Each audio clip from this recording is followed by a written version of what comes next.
Hello friends, నా పేరు Sandeep. Currently working in public sector bank. ఈ రోజు ఈ వీడియోలో కొంతమందికి కొన్ని డౌట్స్ ఉన్నాయి. RRB PO, RRB clerk. నా యొక్క ప్రీవియస్ వీడియోలో కూడా చాలా మంది కామెంట్ సెక్షన్ లో అడిగారు. సో మాక్సిమం చాలా మందికి ఉన్న కామన్ డౌట్స్ ఈ వీడియోలో చెప్పడానికి ట్రై చేస్తాను. సో వీడియో అనేది పూర్తిగా చూడడానికి ట్రై చేయండి. అండ్ నెక్స్ట్ మొన్న ఒక వీడియో చేశాను కదా, బ్యాంక్ ప్రిఫరెన్స్ నెక్స్ట్ ఏ స్టేట్ కి అప్లై చేయాలని. ఒకసారి ఎవరైనా ఆ వీడియో చూడకపోతే ఆ వీడియో కూడా చూడండి. చాలా క్లియర్ గా ఎక్స్ప్లెయిన్ చేశాను. సో ఫస్ట్ చాలా మందికి ఉన్న డౌట్ ఏంటంటే సెక్షనల్ టైమింగ్ ఉందా లేదా అని. యాక్చువల్ గా ప్రీవియస్ ఇయర్స్ చూసుకుంటే ఆర్ఆర్బి పిఓలో, ఆర్ఆర్బి క్లర్క్ లో ప్రిలిమ్స్ కానీ మెయిన్స్ కానీ సెక్షనల్ టైమింగ్ అనేది లేదు. ఓన్లీ కాంపోజిట్ టైం ఉండేది.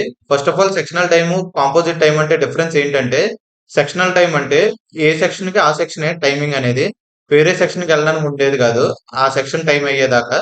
అదే కాంపోజిట్ టైం అంటే మీరు ఏ సెక్షన్ అయినా ముందే అటెంప్ట్ చేసుకోవచ్చు, ఏ సెక్షన్ కైనా వెళ్ళొచ్చు మీరు. సో అది డిఫరెన్స్ సెక్షనల్ టైమింగ్ కి కాంపోజిట్ టైమింగ్ కి. సో ఇక్కడ చూడండి, కాంపోజిట్ టైమ్ 45 minutes అని ఇచ్చాడు ఇవ్వడానికి క్లర్క్ లో గానీ పిఓలో గానీ. కాకపోతే ఇక్కడ డాలర్ సింబల్ పెట్టి మళ్ళీ ఇక్కడ ఒకటి రాశాడు. ఇక్కడ IBPS reserves the right to make the duration of test separate for each test. This will be duly communicated to the candidates in the information handout అని ఇచ్చాడు. అంటే మాకు రైట్ ఉంది సెక్షనల్ టెస్ట్ పెట్టేది కూడా. అది ఎప్పుడు మీకు ఇంటిమేట్ చేస్తామంటే ఒక హ్యాండ్ అవుట్ ఇస్తాము, ఆ హ్యాండ్ అవుట్ లో మీకు ఇంటిమేట్ చేస్తామని ఇచ్చాడు. అసలు హ్యాండ్ అవుట్ అనేది యాక్చువల్ గా ఇంకో ఎగ్జామ్ 10 to 15 days ముందర వస్తుంది. యాక్చువల్ గా హ్యాండ్ అవుట్ అనేది దాంట్లో చెప్తాడు అనమాట. సో అప్పుడు దాకా ఎవరికి తెలియదు. చాలా మంది ఉందంటున్నారు, కొంతమంది లేదంటున్నారు. సో ఎవరికి తెలియదు. సో యాక్చువల్ గా ఇలా ఇవ్వకుండా ఉండాలి. ఇలా అందరినీ కన్ఫ్యూజన్ లో పెట్టేసి ఎందుకో మరి నాకు తెలియట్లేదు. ఆ హ్యాండ్ అవుట్ కూడా 10 to 15 days ముందర వస్తే చాలా మంది అబ్బాయికే, కొత్త వాళ్ళకి అయితే. సో త్వరగా ఇవ్వాలని కోరుకుందాం. ఒకవేళ మీకు IBPS గ్రీవియన్స్ అని ఒక పోర్టల్ ఉంటది IBPS వెబ్సైట్ లో, దాంట్లోకి వెళ్ళి మీ యొక్క క్వశ్చన్ ని రైజ్ చేయండి. సో ఎక్కువ మంది రైజ్ చేస్తే వాడు కూడా త్వరగా ఇవ్వడానికి ఛాన్స్ ఉంది. హోప్ మీకు సెక్షనల్ టైమింగ్ గురించి అర్థమైంది అనుకుంటున్నాను. సో వేరే వీడియోలు చూసి టైం వేస్ట్ చేసుకోకండి. ఎవరికీ తెలియదు నన్ను అడిగితే. అంటే ఎందుకు చెప్తున్నానంటే చాలా మంది సెక్షనల్ టైమింగ్ ఉందని ఒక వీడియో చేస్తున్నారు, కొంతమంది సెక్షనల్ టైమింగ్ లేదని ఇంకోటి చేస్తున్నారు. సో వాడే క్లియర్ గా ఇచ్చాడు కదా ఇక్కడ మీకు డాలర్ సింబల్ పెట్టి, ఇక్కడ మేము హ్యాండ్ అవుట్ లో చెప్తామని. సో వచ్చేదాకా వెయిట్ చేయడమే, అంతకుమించి మనం ఏం చేయలేము. నెక్స్ట్ చాలా మందికి ఉన్న డౌట్ సిబిల్ స్కోర్. అసలు సిబిల్ స్కోర్ ఎంత ఉండాలి, వీటి గురించి కొంతమందికి డౌట్ ఉంది. ఫస్ట్ ఆఫ్ ఆల్ ఒకటైతే మీకు క్లారిఫై చేస్తాను. ఎవ్వరు ఇప్పుడు దాకా వాళ్ళ పేరు మీద లోను గట్ట ఏమీ తీసుకోకపోతే అసలు వాళ్ళకి ప్రాబ్లం ఏమి ఉండదు. ఇంకోటి నన్ను కొంతమంది అడిగింది ఏంటంటే, బ్రో మా ఇంట్లో వాళ్ళ పేరు మీద ఉంది, మాకేమైనా ఎఫెక్ట్ అవుతుందా అని అంటున్నారు. మీకైతే ఏమీ ఎఫెక్ట్ ఉండదు. ఒకవేళ మీరు గ్యారంటీ కింద అంటే కోబ్లిగేంట్ కింద సైన్ పెట్టారంటే అప్పుడు మీకు కూడా అది వర్తిస్తుంది. అలా కాకుండా ఓన్లీ మీ ఇంట్లో వాళ్ళ పేరు మీద ఉండి మీ పేరు మీద లేకపోతే మీకు ప్రాబ్లం కూడా ఏమి ఉండదు. సో మీరు కూడా కంగారు పడకండి. సో ఇంకోటి ఏంటంటే, అప్లికేషన్ పెట్టినప్పుడు సిబిల్ స్కోర్ అలాంటివి ఏమి అడగడు. వన్స్ మీకు మొత్తం జాబ్ వచ్చేసిన తర్వాత డీవీకి పిలుస్తాడు కదా, ఏ బ్యాంక్ వాడు ఆ బ్యాంక్ వాడు, అప్పుడు వాడు డీవీకి ఒక నోటీస్ ఇస్తాడు మన మెయిల్ కి. దాంట్లో చెప్తాడు ఎంత ఉండాలని. సో మాక్సిమం 700 అబౌవ్ అంటే పర్లేదు. ఒకవేళ మీకు ఎవరికైనా తక్కువ ఉన్నా ప్రాబ్లం ఏం పడకండి. అప్పుడు మీరు ఏదైనా చేసుకోవచ్చు, పెద్ద ప్రాబ్లం ఏమి ఉండదు. ఇక్కడ క్లియర్ గా చెప్పాడు NOC అలాంటిది ఏదైనా ప్రొడ్యూస్ చేయమంటున్నాడు. ఒకవేళ మీకు ఇక్కడ చూడండి క్లియర్ గా, those candidates whose civil status is not been updated before the date of joining have to either get the civil status updated or produce the NOC from the lender to effect that there is no outstanding with respect to the account. అంటే మాకు ఏం due లేదని ఒక NOC తీసుకొస్తే సరిపోద్ది. So దీని గురించి కూడా పెద్ద కంగారేం పడకండి. డాక్యుమెంట్ వెరిఫికేషన్ చేసేటప్పుడు కూడా కొద్దిగా లిబరల్ గానే ఉంటారు మన ఫేవర్ చేయడానికి. చెప్పలేము, మాక్సిమం ట్రై చేయొచ్చు అప్పుడు మీరు, ఒకవేళ తక్కువ ఉన్న వాళ్ళు అయితే. సో ఇప్పుడు నుంచే మీరు కంగారు పడి ఎగ్జామ్ ప్రిపరేషన్ మీద ఎఫెక్ట్ పెట్టుకోకండి. నెక్స్ట్ ఇంకోటి ఏంటంటే, కొంతమంది పేటిఎం పోస్ట్ పెయిడ్ వాడతారు, కొంతమంది పాకెట్, స్లైస్ ఇలాంటివి వాడతారు. మాక్సిమం అబ్బాయిలే వాడతారు. మనకి ఇలాంటివి అన్ని ఉంటాయి. అది కూడా సిబిల్ కి రిఫ్లెక్ట్ అవుతుంది ఎవరైనా కట్టకపోతే. సో మీకు ఒక ఎగ్జాంపుల్ చెప్తాను. లాస్ట్ ఇయర్ మా బ్యాంక్ కి ఒక అబ్బాయి వచ్చాడు అనమాట, స్టూడెంట్ బీటెక్ చదవడానికి. అబ్బాయి ఎడ్యుకేషన్ లోన్ కోసం వచ్చాడు. అప్పుడు అబ్బాయి సిబిల్ స్కోర్ తీసినప్పుడు అబ్బాయికి ఇలా ఎంపాకెట్ ఆటలో లోన్ ఉందని వచ్చింది. సో అబ్బాయికి కూడా తెలియదు పాపం అది. వెంటనే వాళ్ళ డాడీ కూడా వీడు ఎలా చేశాడని తెలియదు. సో ఇలా ఉంటది అనమాట. సో అవి కూడా మీకు రిఫ్లెక్ట్ అవుతాయి సిబిల్ స్కోర్ లో. హోప్ మీకు అర్థమైంది అనుకుంటున్నాను. అంటే మీరు నెట్ లో కూర్చోండి గుడ్ స్కోర్ ఎంత అని, 700 అబౌవ్ చూపిస్తాడు. సో మీరు పెద్ద కంగారు అయితే పడకండి. హోప్ మీకు అర్థమైంది అనుకుంటున్నాను సిబిల్ స్కోర్ గురించి. నెక్స్ట్ ఇంకో doubt, bank preferences and which state to apply and allotment order అని అడిగారు. బ్యాంక్ ప్రిఫరెన్స్ గురించి ఏ స్టేట్ కి అప్లై చేయాలని ఆల్రెడీ వీడియో చేశాను. ఇంకా కొంతమందికి డౌట్ ఏంటంటే, మేము ప్రిఫరెన్స్‌లు పెడతాం కదా bro! First preference, second preference, third preference అని. ఇప్పుడు ఫర్ సపోజ్ మాకు ఫస్ట్ ప్రిఫరెన్స్‌లో పెట్టింది జాబ్ రాకపోతే ఇవ్వరా? సెకండ్ ప్రిఫరెన్స్‌లో పెట్టింది కట్ ఆఫ్ రాకపోతే మాకు రాదా? అని అడుగుతున్నారు. ఎక్కడైనా గాని మీకు కట్ ఆఫ్ అనేది ఇండివిడ్యువల్ బ్యాంక్‌కి ఏమి ఉండదు. మీకు స్టేట్ వారీగా ఉంటది. మీ కేటగిరీ వారీగా ఉంటది కట్ ఆఫ్ అనేది. ఒక కట్ ఆఫ్ అనేది అయితే వాళ్ళు నిర్ణయిస్తారు. ఆ కట్ ఆఫ్ కి మీ యొక్క ఎక్కువ స్కోర్ వస్తే మీకు మీరు పెట్టుకున్న ప్రిఫరెన్స్ ఆర్డర్ లో వస్తదన్నమాట. అంతే, అంతకు మించి ఏమి మీరు కంగారు పడాల్సిన పని అయితే లేదు. ఒకవేళ మీకు నచ్చిన బ్యాంకులో తక్కువ వేకెన్సీలు ఉన్నా ఫస్ట్ ప్రిఫరెన్స్ పెట్టుకోండి. ఒకవేళ ఎన్ఆర్ ఉన్నా కూడా పెట్టుకోవచ్చు. జీరో ఉన్నా కూడా పెట్టుకోవచ్చు. ఒకవేళ ఉంటే ఇస్తారు. లేకపోతే దాని తర్వాత ఆర్డర్ హైరార్కీ ఆర్డర్ అన్నమాట. మీ కట్ ఆఫ్ క్లియర్ అయితే చాలు అంతే. సో ఇది కూడా మీకు అర్థమైంది అనుకుంటున్నాను నేను. నెక్స్ట్ ఇంకోటి చాలా మందికి ఉన్న డౌట్ ఏంటంటే డిక్లరేషన్ బ్లూ పెన్ తో పెట్టాలా? బ్లాక్ పెన్ తో పెట్టాలా? పర్సెంటేజ్ యాక్యురేట్ గా ఇయ్యాలా? ఇలా అడుగుతున్నారు. సో నేను ఆల్రెడీ నోటిఫికేషన్ లోనే ఎక్స్‌ప్లెయిన్ చేశాను. అయినా గాని ఎందుకో మరి ప్రతి ఒళ్ళు అడుగుతున్నారు. బ్లూ పెన్, బ్లాక్ పెన్ అయితే వాడు మెన్షన్ చేసింది అయితే డిక్లరేషన్ బ్లాక్ పెన్ తో పెట్టమని ఇచ్చాడు. సో మీరు బ్లూ పెన్ తో రాసి అప్‌లోడ్ చేస్తే ఏమైనా ప్రాబ్లమ్ అవుతదని అడుగుతున్నారు. ఎవ్వరు చెప్పలేరు అది. ఒకవేళ మీరు ఎవరైనా బిఫోర్ లాస్ట్ ఇయర్ అలా అప్లై చేసి యాక్సెప్ట్ చేసి మీకు జాబ్ వచ్చిందా చెప్పండి. అలాంటోళ్ళు ఎవరైనా ఉంటే. సో ప్రాబ్లమ్ ఉండొచ్చు, ఉండకపోవచ్చు. ఎవరికీ తెలీదది. ఇప్పుడు నన్నడిగితే సజెషను, నేను మీ సిట్యుయేషన్‌లో ఉంటే ఒకవేళ బ్లూ పెన్‌తో అప్లై చేస్తే నేను మళ్ళీ రీ అప్లై చేస్తాను. ఎందుకంటే నా లైఫ్ నేను రిస్క్‌లో పెట్టుకోను నేను. నేను ఆల్రెడీ ఎగ్జాంపుల్ కూడా చెప్పాను. SBI clerk before last year అనుకుంటా. నేను ఇలాగే అప్లై చేసినప్పుడు చాలా మంది భయపెట్టారు. రిజెక్ట్ అవుతది అలా ఇలా అని. సో ఎందుకొచ్చిన బాధ అని నేను మళ్ళీ రెండోసారి అప్లై చేశాను. రెండోసారి అప్లై చేసిన తర్వాత కూడా మీరు ఫస్ట్ టైమ్ ఏ డీటెయిల్స్ ఇస్తారో సేమ్ అదే డీటెయిల్స్ ఇవ్వాలి. ఏం మార్చకండి. మొబైల్ నంబర్ గాని, జీమెయిల్ గాని ఏమీ మార్చకండి. సేమ్ ఇచ్చారో ఫస్ట్ టైమ్, సెకండ్ కూడా అదే ఇవ్వండి. ఐబీపీఎస్ వాడు ఎలా కన్సిడర్ చేస్తాడంటే లాస్ట్ ఏది అప్లై చేశారో అదే తీసుకుంటాడు. ఫర్ సపోజ్ మీరు first time, second time, third time apply చేశారంటే ఈ 2 చూడడు. లాస్ట్ ఏది అప్లై చేస్తాడో అదే చూస్తాడు. సో మీకు ఇది కూడా అర్థమైంది అనుకుంటున్నా. పర్సెంటేజ్ కూడా యాక్యురేట్ గా ఇయ్యాలా? నన్ను అడిగితే యాక్యురేట్ గానే ఇయ్యాలి. సో ఏది ఎక్కడ రూల్ అనేది లేదు. రిజెక్ట్ చేస్తారా? అక్కడికి వెళ్ళిన తర్వాత మీరు ఫేస్ చేస్తే గానీ ఎవరికీ తెలీదు. నన్ను అడిగితే పర్సెంటేజ్ కూడా యాక్యురేట్ గా ఇయ్యాలి. ఇప్పుడు మేము రౌండ్ ఫిగర్ ఏస్తాము ఏం చేయమంటారని. సో నేను ఇచ్చే సజెషన్ అయితే మళ్ళీ అప్లై చేయమని చెప్తాను. ఎందుకు వచ్చిన రిస్క్ అని. ఒకవేళ మీరు ఎవరైనా చూసే వాళ్ళు కూడా బిఫోర్ లాస్ట్ ఇయర్ అలా అప్లై చేసి మీకు జాబ్ వస్తేనే చెప్పండి. ఎందుకంటే కొంతమంది రౌండ్ ఫిగర్ ఏసి ఇంటర్వ్యూ దాకా వెళ్తారు. ఇంటర్వ్యూలో యాక్సెప్ట్ చేయొచ్చు. మళ్ళీ బ్యాంక్ కోడ్ మళ్ళీ వెరిఫికేషన్ చేస్తారు. Document verification. అప్పుడు రిజెక్ట్ చేసాడంటే మళ్ళీ చెప్పలేము.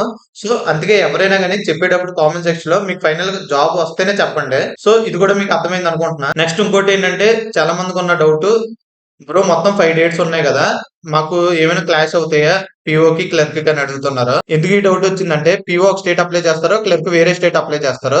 సో ట్రావెలింగ్ అనేది ఉంటది కదా! అందుకు చాలా మందికి ఈ డౌట్ వచ్చింది. ఇంకోటి చాలా మంది అడుగుతున్న డౌట్ ఏంటంటే ఏ స్టేట్ లో అప్లై చేస్తే ఆ స్టేట్ కి వెళ్ళి రాయాలా అని అడుగుతున్నారు. అవును, మీరు ఏ స్టేట్ అప్లై చేస్తే ఆ స్టేటే. ఒకవేళ మీరు జమ్మూ కాశ్మీర్ పెట్టినా జమ్మూ కాశ్మీర్ వెళ్ళి రాయాలి. నెక్స్ట్ ఇంకోటి ఏంటంటే యూజువల్ గా ఇప్పుడు ఫస్ట్ 2 డేస్ లో ఆర్ఆర్బి పిఓ అనేది జరుగుతుంది. లాస్ట్ 3 డేట్స్ ఆర్ఆర్బి క్లర్క్ జరుగుతుంది. ఒక్కొక్కసారి ఏమవుతుందంటే లాస్ట్ డే రిజర్వ్ డే కింద పెట్టుకుంటాడు. ఒకే ఒక సంవత్సరం ఫస్ట్ క్లర్క్ జరిగింది. దాని తర్వాత పిఓ జరిగింది. ఒకే ఒక సంవత్సరం. లాస్ట్ ఇయర్ కూడా ఫస్ట్ పిఓనే జరిగింది. సో ఫస్ట్ 2 డేస్ చూసుకుంటే పీఓ జరిగిందంటే సో మీకు గ్యాప్ అయితే ఉంది 10th డే. సో ప్రాబ్లమ్ ఏం పడకండి. వాడు కూడా కన్సిడర్ చేస్తాడు. అంటే కన్సిడర్ అంటే మీరు పెట్టుకున్న దాన్ని బట్టే ఇస్తాడు. 2 పెట్టుకుంటే వాడు కూడా తెలుస్తది కదా! సో దాని గురించి కూడా మాక్సిమం కంగారు పడకండి. రేర్ కేసెస్ ఎవరికీ అలా పడలేదు. సో ఇది కూడా మీకు అర్థమైంది అనుకుంటున్నాను. అదే మెయిన్స్ అయితే ఒక షిఫ్టే. సో దానికి పెద్ద ప్రాబ్లమ్ ఏమి ఉండదు. నెక్స్ట్ ఇంకోటి ఏంటంటే డిగ్రీ సర్టిఫికేట్, పాసింగ్ డేట్ అడుగుతున్నారు. ఒక్కోసారి ఏమవుతదంటే సీఎంఎంలో డేట్ ఇవ్వడు మనకి. ఓన్లీ మంత్ ఇస్తాడు. సో మీరు యూజువల్‌గా ఏ డేట్ పెట్టుకున్నా కన్సిడర్ చేయరు. ఇయరు, మంత్ కరెక్ట్‌గా పెట్టండి సరిపోద్ది. అంటే కొంతమంది ఎలా ఉంటదంటే జూన్ 2020 లేకపోతే ఆగస్ట్ 2022 అలా ఉంటది. అక్కడ డేట్ అనేది ఏం మెన్షన్ చేయడు కొంతమందికి. సో మీరు ఏ డేట్ పెట్టుకున్నా మంత్, ఇయర్ మట్టికి కరెక్ట్‌గా పెట్టుకోండి. ఇంకోటేంటంటే క్యాస్ట్ సర్టిఫికేట్‌ల గురించి అడుగుతున్నారు. యూజువల్‌గా నాకు క్యాస్ట్ సర్టిఫికేట్‌ల గురించి తెలీదు. అంటే తెలిసిన అలాంటివి చెప్పడం రిస్క్. ఎందుకంటే నేను ఫుల్ ఫ్లెడ్జ్డ్‌గా తెలుసుకొని మీకు చెప్పాలి. అలా కాకుండా ఏదైనా తప్పు చెప్తే మళ్ళీ మీకే రిస్క్. అందుకే నేను సర్టిఫికేట్‌ల గురించి చెప్పదలుచుకోవట్లేదు. అంటే చాలా మంది అడుగుతున్నారు ఈడబ్ల్యూఎస్ సర్టిఫికేట్ ఎప్పుడు ప్రొడ్యూస్ చేయాలని. మీకెవరైనా తెలిసినోళ్ళుంటే కింద కామెంట్ సెక్షన్‌లో చెప్పండి. సో దట్ వేరే వాళ్ళకి కూడా తెలుస్తది. క్యాస్ట్ సర్టిఫికేట్‌ల గురించి. సో అదే క్యాస్ట్ సర్టిఫికేట్ గురించి ఆల్రెడీ చెప్పాను కదా! నెక్స్ట్ ఇంకోటేంటంటే చాలా మందికున్న డౌట్ ఏజ్. అంటే చిన్నోళ్ళకైతే పెద్ద ప్రాబ్లమ్ ఏం ఉండదు. కొంతమంది దగ్గరకొచ్చేస్తారు ఏజ్ రిలాక్సేషన్ దగ్గరికి. సో అలాంటోళ్ళకి డౌట్ ఉంటది. ఏం లేదు. మీకేమైనా డౌట్ ఉంటే అప్లై చేసేయండి. అప్లై చేసినప్పుడు మీకు డేట్ ఏస్తారు గదా! అక్కడ సిస్టమ్ వదలదు. ఒకవేళ మీకు ఏజ్ అనేది అయిపోతే. మీకదే గుర్తు ఎప్పుడైనా గాని. మళ్ళీ నోటిఫికేషన్‌లు చూసి కాలిక్యులేషన్స్ అని అవన్నీ అనవసరం. మీరు అప్లికేషన్ అప్లై చేసేయండి. చేసినప్పుడు మీరు డేట్ ఆఫ్ బర్త్ ఏసినప్పుడు అక్కడ సిస్టమే వదలదు. మీకు ఒకవేళ ఏజ్ అనేది అయిపోతే. సో, మీకదే గుర్తనమాట. Next preliminary examination training PET అంటారు. ఇది కూడా చాలా మందికి డౌట్ ఉంది. ఇదేంటంటే యూజువల్‌గా ఎస్సీ, ఎస్టీ, ఓబీసీ, మైనారిటీ వాళ్ళకి ఇస్తారనమాట. Preliminary examination training. నేను మొన్న నోటిఫికేషన్‌లో ఎగ్జామ్ సెంటర్ అని చెప్పాను. అది కాదు పీఈటీ అంటే. పీఈటీ అంటే ఏం లేదు. ఇంక ప్రిలిమినరీ ఎగ్జామ్ ఇంకొక 10 డేస్, 15 డేస్ ఉందనగా ఒక ట్రైనింగ్ లాగా ఇస్తాడనమాట. యూజువల్‌గా ఆఫ్‌లైన్‌లో ఉండేది కరోనాకు ముందల. కరోనా తర్వాత ఏమైందంటే ఆన్‌లైన్ సెషన్స్ కండక్ట్ చేస్తున్నారు. మీకు షెడ్యూల్ కూడా ఇచ్చేస్తాడు ఒక 7 డేస్ అలాగా. ఏ రోజున ఏమేమి ఎక్స్‌ప్లెయిన్ చేస్తామని, ఏమేం టాపిక్స్, ఏమేం సబ్జెక్ట్ అని. సో, అదే ప్రిలిమినరీ ఎగ్జామినేషన్ ట్రైనింగ్. ఇంకోటేంటంటే కొంతమందికున్న డౌటు ఇందులో మేము ఎస్ అని పెట్టి ఒకవేళ అటెండ్ అవ్వకపోతే మాది రిజెక్ట్ అవుతదా అని అడుగుతారు. అలా ఏమి ఉండదు. మీరు ఎస్ పెట్టినా, వినకపోయినా పెద్ద ప్రాబ్లమ్ ఏమి ఉండదు. నో పెట్టినా పెద్ద ప్రాబ్లమ్ ఏమి ఉండదు. సో, దీని గురించి కూడా మీకు అర్థమైంది అనుకుంటున్నా. Next examination centres. అదే ముందే చెప్పాను కదా! ఏ స్టేట్ అప్లై చేస్తే ఆ స్టేట్‌కెళ్ళి రాయాలి. నెక్స్ట్ ఇంకోటి కామన్‌గా ఉన్న doubt PO and clerk separate exam రాయాలా అని అడుగుతున్నారు. సెపరేట్‌గా అప్లై చేయాలి. సెపరేట్‌గా ఎగ్జామ్ అనేది రాయాలి. నెక్స్ట్ ఇంకోటి ఎగ్జామినేషన్ లాంగ్వేజ్ దేంట్లో ఉంటదని అడుగుతున్నారు. ఇంగ్లీష్ అయితే డిఫాల్ట్ లాంగ్వేజ్. ఆల్రెడీ మీరు అప్లికేషన్ పెట్టినప్పుడే అడుగుతాడు. English and Telugu, English and Hindi. So, English అయితే డిఫాల్ట్ లాంగ్వేజ్ కాబట్టి మీరు పెద్ద కంగారేం పడక్కర్లా లాంగ్వేజ్ పరంగా. నెక్స్ట్ ఇంకోటేంటంటే LPT language proficiency test. Already దీని గురించి నేను ఒక వీడియో చేశాను ప్రీవియస్ వీడియోలో. సో, అదొకసారి చూడండి. ఎల్‌పీటీ ఏంటంటే ఆర్ఆర్‌బీ పీఓ గాని, ఆర్ఆర్‌బీ క్లర్క్ వేరే స్టేట్ అప్లై చేస్తే ఒక 6 మంత్స్ తర్వాత పెడతాడనమాట. సో, మీరు 6 మంత్స్‌లో నేర్చేసుకుంటారు. పెద్ద ప్రాబ్లమ్ అయితే ఉండదు. నేనే నేర్చుకున్నాను. మీరు కూడా నేర్చుకోగలుగుతారు. పెద్ద ప్రాబ్లమ్ అయితే ఉండదు. సో, ఆ 6 మంత్స్ కూడా మీరు జాబ్ చేస్తారు. జాబ్‌లోనే ఉంటారు. జాబ్‌లో ఉన్నప్పుడే మీకు మెయిల్ పెడతాడనమాట. పలానా రోజున రమ్మని 6 మంత్స్ తర్వాత. సో, మీకు ఎల్‌పీటీ గురించి కూడా అర్థమైంది అనుకుంటున్నాను. అదే ఒకవేళ హోమ్ స్టేట్ అప్లై చేసి మీరు ఒకవేళ ఆంధ్రప్రదేశ్ చూసుకుంటే తెలుగు కదా! లోకల్ లాంగ్వేజ్ అనేది. మాక్సిమం అందరూ 10థ్ లోపు చదువుతారు తెలుగనేది. సో, వాళ్ళకి పెట్టరనమాట. అంటే కొంతమంది హోమ్ స్టేట్‌లో ఉన్న అంటే ఆర్‌బీఐ ఇలాంటి ఈటిల్లో ఏంటంటే హోమ్ స్టేట్‌లో అప్లై చేసినా కూడా వాళ్ళకి కూడా పెడతారు అందరికి డిఫాల్ట్‌గా. సో, అందుకు కొంతమందికి డౌట్ ఉంది. సో, ఎల్‌పీటీ గురించి కూడా అర్థమైంది అనుకుంటున్నాను. So, that's it. మీకు మాక్సిమం ఉన్న డౌట్స్ అన్ని కవర్ చేశానని అనుకుంటున్నాను మరి. సో, మీరింకా ఎగ్జామ్ అనేది ప్రిపేర్ అవ్వండి. ఎక్కువ ఈట్లి గురించి ఏమి ఆలోచించకండి. ఇంకోటేంటంటే చాలా మంది అప్లికేషన్ తప్పేత్తన్నారు. నేను అప్పటికే చెప్పాను మన టెలిగ్రామ్ గ్రూపుల్లో గూడా. అప్లై చేయొద్దు. అప్పుడే ఒక 10 డేస్ వెయిట్ చేయండని. కొంతమంది అప్లై చేసి మళ్ళీ కామెంట్ సెక్షన్‌లో బ్రో ఇలా పెట్టేసాం ఏం చేయమంటారని మళ్ళీ నన్నే అడుగుతున్నారు. సో, ఎందుకు చెప్తామంటే సీనియర్‌లు ఎవరైనా గాని వాళ్ళు చేసిన మిస్టేక్స్ వేరే వాళ్ళు చేయకూడదని. అసలు నేను ఛానెల్ పెట్టడం గూడా గల కారణం అదే. చాలా మంది ఇంట్లో ఉండి ప్రిపేర్ అవుతున్నారు కొంతమంది. వాళ్ళకేం తెలియట్లేదనమాట. ప్రిపరేషన్ అంటే చేసేసుకుంటారు. ఇలాంటివి ఎవరు చెప్పరనమాట వాళ్ళకి. అందుకనే ఇలాంటి వీడియోలు చేయడానికి ట్రై చేస్తున్నాను నేను. హోప్ మీకు అర్థమైంది అనుకుంటున్నాను. టెలిగ్రామ్ ఛానెల్‌లో కూడా జాయిన్ అవ్వండి. అంటే ఇంపార్టెంట్ అయితే తప్ప ఏమి పోస్ట్ చేయను నేను టెలిగ్రామ్ ఛానెల్‌లో. ఒకవేళ మీకు అంతగా డిస్టర్బెన్స్‌గా ఉంటే మ్యూట్ చేసేసుకోండి టెలిగ్రామ్ అనేది. So, that's it. ఈ వీడియో మీకు ఎంతో కొంత హెల్ప్‌ఫుల్ అయిందనుకుంటున్నాను. ఎంతో కొంత హెల్ప్‌ఫుల్ అయిందనుకుంటే మటికి వీడియో అనేది తప్పకుండా లైక్ చేయండి. అలాగే మరిన్ని వీడియోస్ కోసం మన యొక్క ఛానెల్ కూడా సబ్స్క్రైబ్ చేయండి. మన యొక్క టెలిగ్రామ్ ఛానెల్ లింక్ అనేది కింద డిస్క్రిప్షన్‌లోని ఫస్ట్ కామెంట్‌లో పిన్ చేసి పెడతాను. అక్కడికెళ్లి జాయిన్ అవ్వండి. ఏమైనా అప్డేట్స్ ఉంటే నేను అక్కడ పోస్ట్ చేస్తాను.